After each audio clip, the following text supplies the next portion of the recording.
l'idée, guider un groupe vers des objectifs bien précis. Quand je suis libre, quand j'ai du temps libre, je vais souvent sur la toile, principalement Facebook. Parce que Facebook me permet de m'évader. Parce que, comme j'ai l'habitude de dire, il n'y a presque rien de sérieux sur Facebook.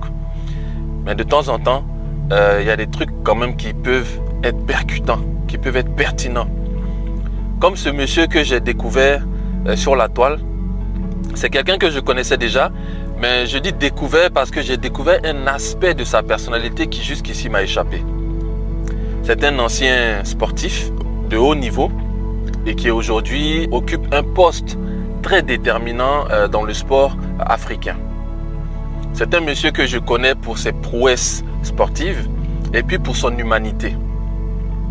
Mais l'aspect de lui que j'ai découvert m'a carrément bouleversé et m'a reconforté également dans ma position en tant que manager, en tant que leader d'hommes, étant chef d'entreprise. Celui-là qu'on appelle plus communément en Côte d'Ivoire le beau, parce qu'il a eu l'excellente idée d'épouser une de nos sœurs ivoiriennes. Pourquoi l'excellente idée? Parce que les Ivoiriennes sont merveilleuses d'abord et parce que ça a permis de rapprocher culturellement ces deux pays-là qui sont le Cameroun et la Côte d'Ivoire. Je parle de Eto'o-Fils, Samuel Eto'o-Fils, grand joueur camerounais, ballon d'or dans son parcours. Je parle de lui. Dernièrement, on sait tous qu'il a pris les rênes. Il est à la tête de la FECAFOOT, la Fédération camerounaise de football. Et dernièrement, je suis tombé sur un de ses discours. Et puis un deuxième. Et puis un troisième. Et puis je me suis dit, mais waouh, où est-ce que ce monsieur a appris à parler en public? Il a une aisance oratoire exceptionnelle. Les mots sont choisis. Et surtout, c'est un motivateur par excellence. Et je me suis mis à écouter ses discours. J'en ai écouté, je crois, 2 ou 3. Et on va les écouter ensemble. Et puis, je vais vous dire ce qui m'a marqué. J'ai noté 2-3 éléments dans ces discours. Et vous allez voir, c'est le point commun entre ces discours. C'est toujours ces points communs, c'est toujours les mêmes points communs. On regarde la vidéo et puis on en parle tout à l'heure. Moi, je ne suis pas content. Je ne suis pas content. Du tout. Vous représentez l'équipe nationale du Cameroun. Je m'en fous qui est en face de vous, vous devez faire le job. Vous devez faire le job. J'ai pleuré pendant plusieurs années parce que je manquais mes Coupes du Monde, mais je sais quel problème j'avais. Je sais quel problème j'avais et pourquoi je ratais mes Coupes du Monde. Ça ne va pas se passer tant que je suis président. J'ai pris cette présidence pour changer les choses. Et les places seront chères, je vous dis. Personne n'a sa place assurée dans cette équipe. Personne n'a sa place assurée dans cette équipe. Vous devez faire votre job. Celui qui veut venir porter le maillot du Cameroun, il fait son job quand il est dans cette équipe. Sinon, il ne vient pas et je serai content. Je jouerai avec les enfants. J'ai été assis là 26 ans comme vous. Je sais ce que vous pensez. Vous vous dites que c'est un salaud, mais j'ai été le meilleur étant assis là. Alors, il y a certaines choses que j'ai remarquées chez Samuel Eto'o-Fils. C'est déjà le fait qu'il soit très décontracté quand il fait ses discours. Il est très à l'aise, il est très sûr de lui. On sent quelqu'un qui a du vécu et on sent quelqu'un qui a des achievements, quelqu'un qui a bâti des choses. Il a une assurance pas possible. Mais c'est pas pour ça que je fais cette vidéo. Je fais cette vidéo parce que, regardez, il insiste toujours sur plusieurs points. Le premier point, c'est la reconnaissance. La reconnaissance, sinon les honneurs. Il n'hésite jamais à honorer les personnes qui, à un moment ou à un autre de sa vie, lui ont apporté quelque chose, ont eu un impact positif sur sa vie. Que c'est une belle mission, monsieur le sélectionneur. Je vais vous raconter une petite histoire que vous connaissez, les autres ne la connaissent pas. Nous étions alors à Tamale, au Mali, lors de cette fameuse Coupe d'Afrique, avec beaucoup de difficultés. Beaucoup de difficultés. Même pour manger, c'était difficile. Vous vous souvenez, nous avons fait appel à qui? À notre maman. Maman, peut-être vous-même, vous ne vous souvenez pas parce que vous faites tellement du bien autour de vous et au-delà. Vous nous avez envoyé un avion militaire rempli de nourriture. Et nous sommes revenus avec le trophée. S'il vous plaît.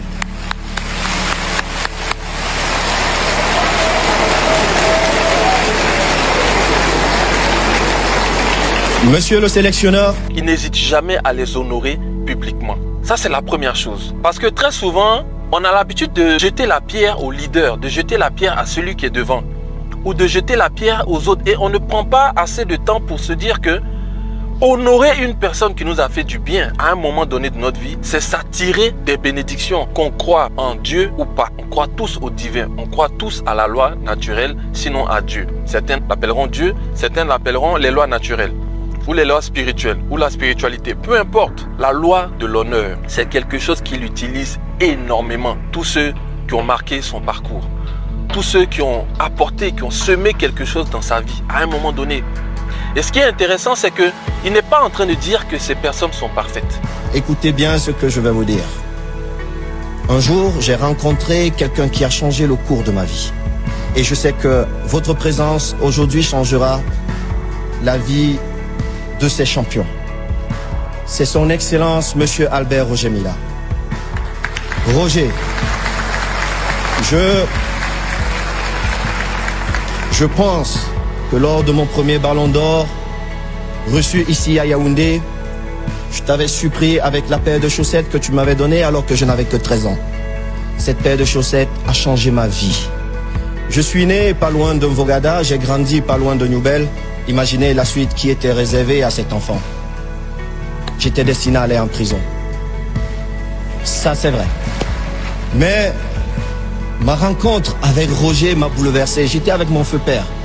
Et je mourais d'envie de voir celui-là même qui m'a inspiré, qui m'a permis de rêver, qui m'a permis de courir, de montrer qu'au Cameroun, on pouvait.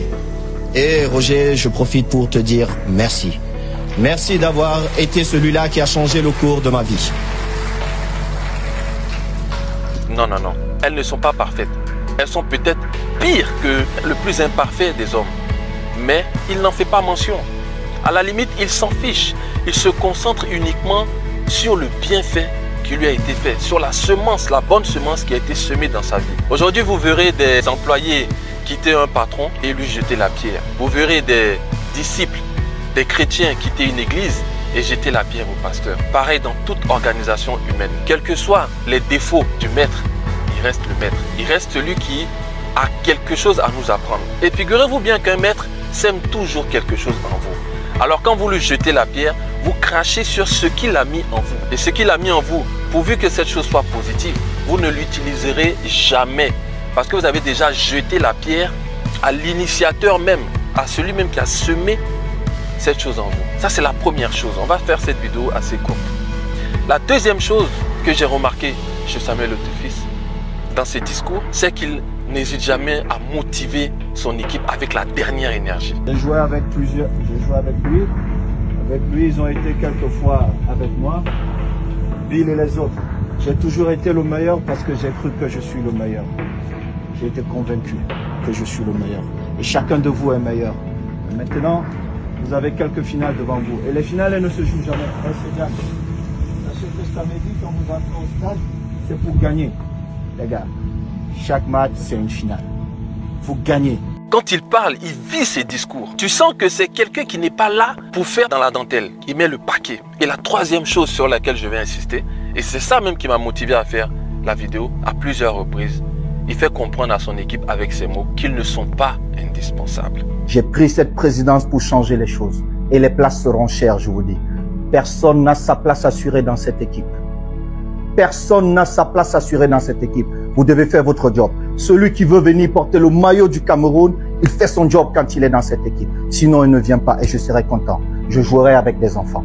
Et ça m'a réconforté parce que ça fait plus de 10 ans que je suis entrepreneur. Et pour ceux qui ont eu à travailler avec moi et pour ceux qui travaillent toujours avec moi, savent que M. Anani répète toujours une chose. Chacun est important. Personne n'est indispensable. Je ne fais que répéter ça à mon équipe.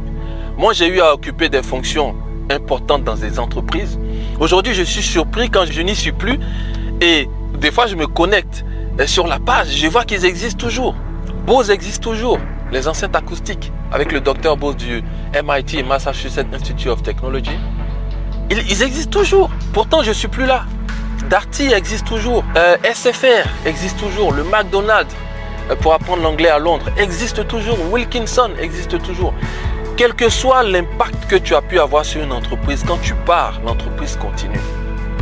J'ai l'habitude de dire à mon personnel, les hommes viendront, les hommes iront, mais l'entreprise et ses process demeurent.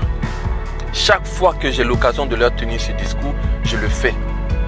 J'essaie de tempérer parce qu'il ne faut pas qu'ils le comprennent mal. Chacun est important, mais personne n'est indispensable. La seule personne, c'est la nuance, la seule personne qui est indispensable dans une entreprise, c'est celui qui détient la vision. Mais pourvu même qu'il ait su transmettre sa vision, qu'il n'est plus indispensable. Rappelez-vous, Steve Jobs de Apple, il a été écarté de sa propre entreprise et on a mis quelqu'un d'autre à la place. Pourtant, c'est lui qui avait la vision. Mais il a tellement bien communiqué la vision qu'il y avait des gens qui pouvaient continuer sans lui. Et des fois même, on t'explique même que ta vision, elle n'est pas si exceptionnelle ou elle n'est plus up-to-date. Elle est obsolète. On se dit, mais ta vision, elle date de 1994, on est en 2024. Et on te fait asseoir. Ça, c'est les grandes entreprises avec des conseils d'administration où on t'enlève. Tu n'es plus président. On te fait asseoir à la maison, on te donne tes dividendes, tes royalties, mais tu n'es plus président. Tu ne votes même plus. Même celui qui a la vision, à un moment donné, dans certaines circonstances, peut ne plus être indispensable. Alors toi, qui tu es, simple comptable ou simple commercial ou même responsable commercial, directeur financier, tu n'es pas indispensable. Assistante, secrétaire, infographe, cadreur, community manager, tu n'es pas indispensable, mais tu es important. Tu es important pour la structure, mais tu n'es pas indispensable. Et c'est ce qu'il dit, Samuel Eto'o-Fils. Monsieur Samuel Eto'o-Fils, dans ses discours. À un moment donné, il leur dit, personne n'a la place garantie. Ta place n'est pas garantie. Deuxième chose qu'il dit, you have to do the job. Là, il a peut-être traduit, puisque le Cameroun, il y a une partie qui parle anglais, une partie qui parle français, il a traduit en anglais. Tu dois faire le job. Tu dois faire le job. Et moi, je le dis à mon personnel, chaque fois que tu viens au travail, tu dois te dire, je dois justifier ma présence parmi ces gens-là. J'ai un triplex comme bureau. On n'est même pas plus de 10. Ce que je leur dis, c'est qu'on n'est pas là pour remplir le bureau. On n'est pas là pour remplir le triplex. Et je leur dis souvent, peut-être avec un peu d'orgueil, mais c'est pour qu'ils comprennent, même si je me retrouve seul, je vais continuer à avancer. Je rends le triplex, je prends un studio américain, je prends une assistante et on continue à 2. Et on va redevenir 15, 20, 50, 60. On va redevenir à ce niveau-là. Parce que je sais comment faire ce que j'ai déjà fait. Voilà pourquoi tu peux tout m'enlever. Mais il y a une chose que tu ne peux pas m'enlever, c'est la capacité à recommencer ce que j'ai déjà fait. Et c'est pareil pour toi. On peut te prendre tes téléphones, ton argent, tout. Mais là où tu es arrivé aujourd'hui, personne ne pourra te prendre parce que tu connais le mécanisme pour arriver là où tu es. À part celui qui est né avec une cuillère d'argent dans la bouche, celui qui a bâti tout de ses mains, vous pouvez tout lui enlever. Ça va prendre du temps, mais il reviendra là où il est, où il était. You have to do the job. Tu dois faire le job. Tu es dans une équipe, tu es dans une entreprise, tu es dans une église, tu es dans une organisation, tu es dans une association. Chaque jour, tu dois te demander, est-ce que je mérite la place où je suis? Est-ce que le poste de comptable qu'on m'a donné, je mérite cette place-là?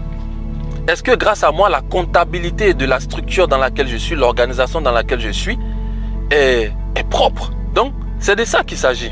Est-ce que je suis actuellement au meilleur de ma forme? Est-ce que je fais le meilleur travail possible? Parce que dans une organisation, il ne s'agit pas d'occuper une place.